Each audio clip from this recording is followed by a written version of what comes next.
Hello, everyone. I want to celebrate yesterday's victory in the Indiana Senate, the Utilities Committee. Many of you saw that, or many of you participated in it. I want to thank all the people involved, and I want to give a little bit of a rundown of what's happening, what we ought to be doing next, and what the next steps are going to be. First of all, of course, we want to thank Woody Burton, and I want to emphasize him as a leader and as our representative that helped draft this legislation initially with all the different groups, including ours, to help get this legislation right, get it fair.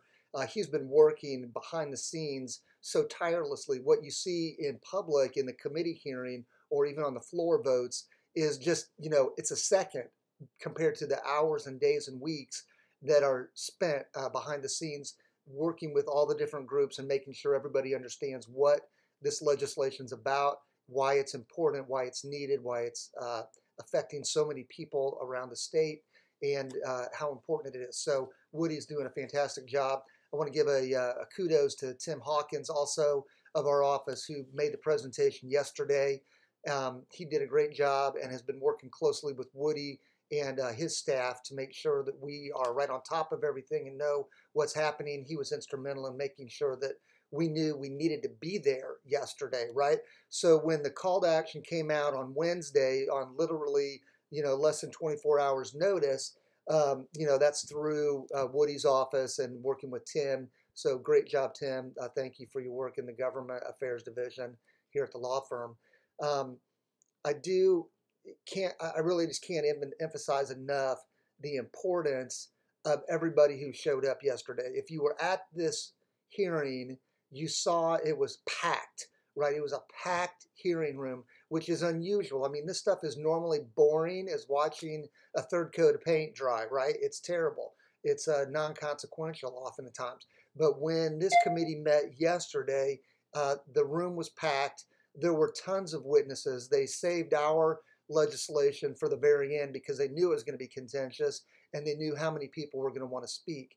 As you saw if you were there, and if you didn't see it in person, you can see it streaming through the internet as well. And we'll help you find that. If you don't know how, give us a call and we'll make sure you understand how to stream it live and see what's happening. But there were many, many witnesses.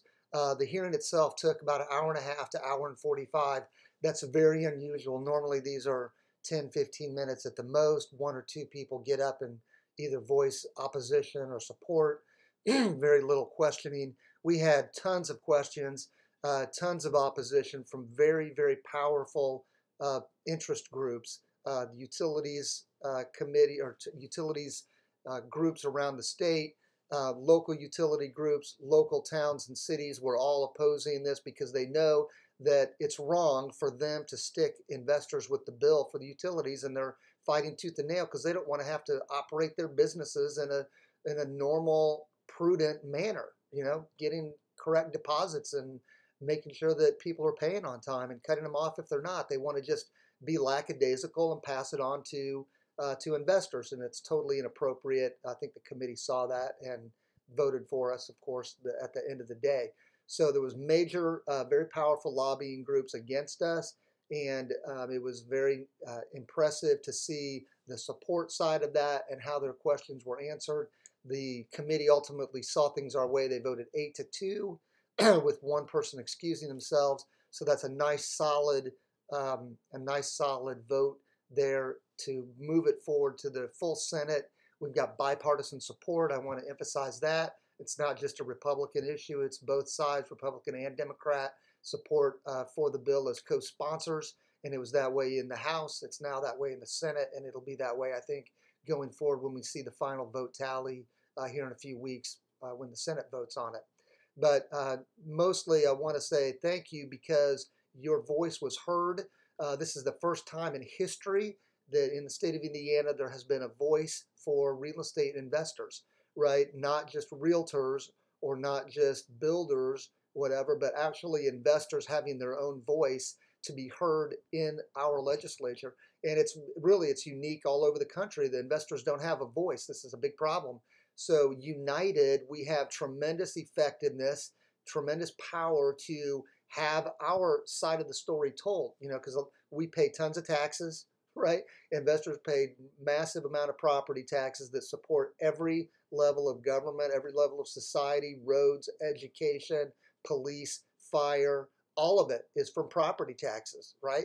So when we pay a 2% property tax on our investment properties or 3% on commercial, hello, this is big money, and you are paying for it. You need to have your voice heard. So very effective, very awesome to see your voices heard, and I'm really so thankful and honored to be part of that movement with you and to be helping to present that for you.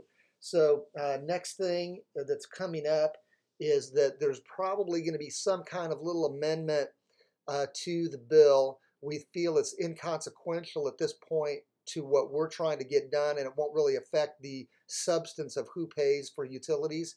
We think that's well grounded in the statute, and the bill is going to move forward on that basis. But what we're hearing is maybe some concession for the banks to have a little bit more time for liens. The lien notice provision, I think, is 20 days. And we may extend that, or the bill may extend it longer to give them a little bit more time and give the cities and towns and municipalities more time to deal with notice provisions. But that ultimately doesn't affect the fundamental aspect of the case that utility bills, excuse me, utility bills are going to be borne by the one who is using them, not us, right? Not us as investors. So fantastic day, 8-2. Utilities Committee passes it. We're on to the full Senate. That'll be coming up soon. When we know that date, we'll let you know. It will be very quick notice. It'll be last minute because they don't post it until the day before sometimes. So I'd love to give you a week's notice, but we don't have it. You'll get it. Stay tuned. Look for us on through all the different RIAs and on Facebook. We'll be, of course, announcing it constantly, but that's where it's going to come through. So we'll see you soon.